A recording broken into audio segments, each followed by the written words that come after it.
Hello citizens, and welcome to Cybernations Quarterly, bringing you the news once a week, every day.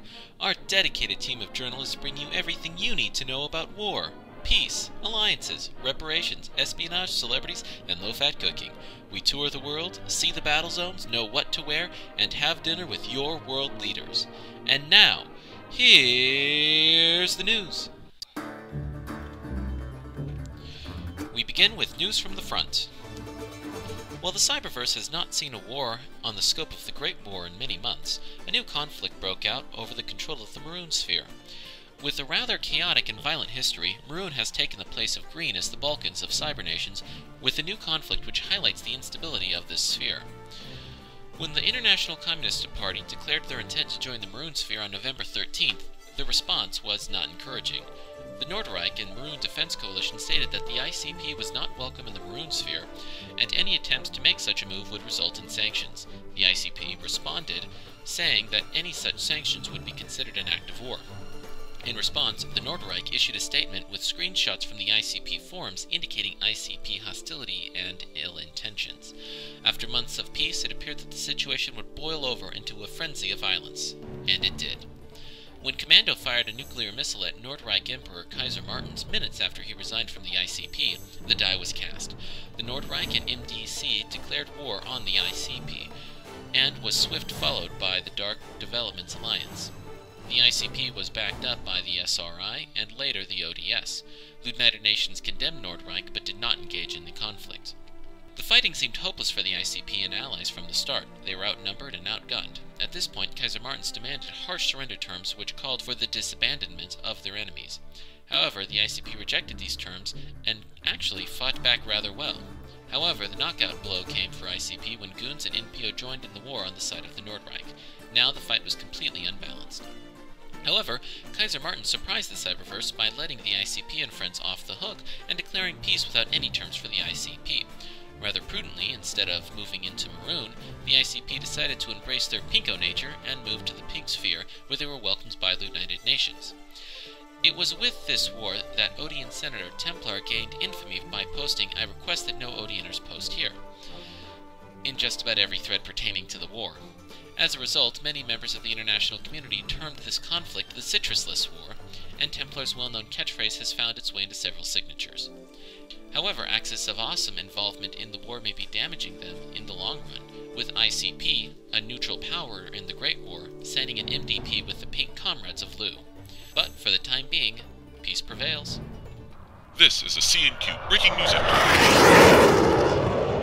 Cybernations was shocked when a new form of the admin bomb was dropped on the Maroon Team Senator's silent Spitfire. Taking the Senate seat New Reverie style by PMing hundreds of independent nations, Silent Spitfire put his nation, White World, into peace mode and sanctioned the top 30 CSN nations. However, Admin, peace be upon him, took White Wolf out of peace mode and voided his votes.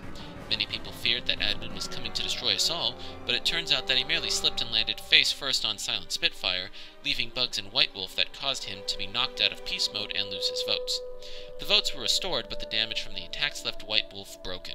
Silent Spitfire currently resides in peace mode with no trades and on the black team.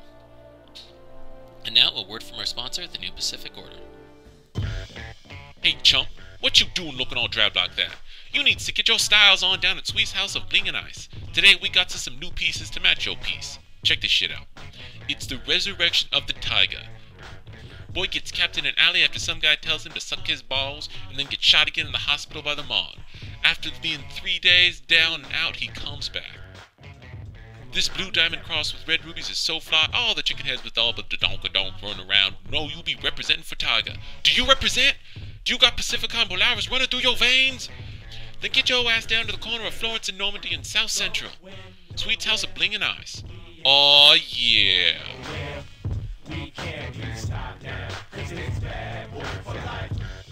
Hey, what you doing here? I said go, Cracker, go! That's right, I called you a Cracker. You gonna do something about it? Then come on down to South Central Frankograd at Sweet House of Bling and Ice. Aw, yeah. Howdy, partners, and welcome to the Alliance Roundup. Yeehaw! We start with gold. The Global Alliance of Liberty Defense is a large neutral yellow alliance That is the result of a merger of three leading Yale alliances: Axion, Cybernation's Defense Initiative, and the Brotherhood of Sovereign States. Although the idea of a merger was generally well accepted, bilateral talks between Axion and CNDI never got off the ground. Around this time, the leadership of BOSS left in what has been called the BOSS Exodus, as Presidents Pierce, Crazy Luigi, and others left to join the NPO, leaving Mo-Man in charge. This saddened and enraged several BOSS members, who now became more open to the idea of a merger. The merger went well, as it was all the same team color and their ideals of the alliances were like-minded. In the merger, they became a semi-neutral alliance and voided all treaties. They have recently ratified their charter and have stated intentions to be dedicated to diplomacy and the defense of their nations, with Willcroft stating that we will be one of the last to pull the trigger. Their evidence was when their leader, Camp Zipadio, was hacked and attacked by an NPO member. Gold went directly to the peace table and ensured their leader's safety. However, Gold has left behind their neutrality, signing MVPs with Loss and Gato, which means that they might be among the first to pull triggers. They have recently passed the 200-member mark and are steadily growing. Next up are the B-Tards of B.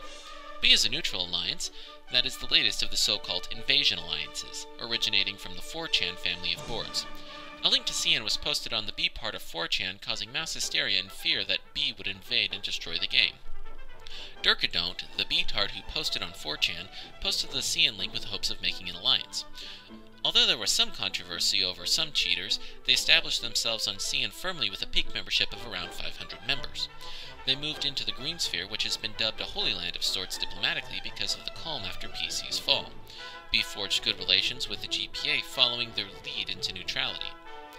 As stated by Furry Say Sexy, the neutrality of B can be best described as hard neutrality. We don't want to get involved with drama that isn't ours, but we won't back down from defending our interests. Part of those interests include helping the GPA out in their bid for a Senate seat, relegating VE and GGA to one shared seat. They have reached a stable membership of 400 and are making diplomatic connections with several key players, indicating that B is here to stay. Also, and that's the Alliance Roundup. Yeehaw! And now for some consumer affairs information. There have been issues of fraud reported in the cyberverse by a nation who goes around offering tech deals and then disappearing with the money. The young nation offers 50 tech for 1 million, 100 tech for 1.85 million, and 150 tech for 2.75 million. When the unsuspecting buyer nation completes the transaction, the scammer sends the aid back to his main nation and then deletes the younger nation, removing the transaction from the records and making it impossible to trace to the parent nation. So far, he has been operating under the aliases Tejas, Earth and Fire, and Pink Rocks, and has defrauded alliances and nations for millions. Admin has closed the loophole, not allowing nations to delete when there are pending aids, but nations should stay on the lookout and remember to be aware out there.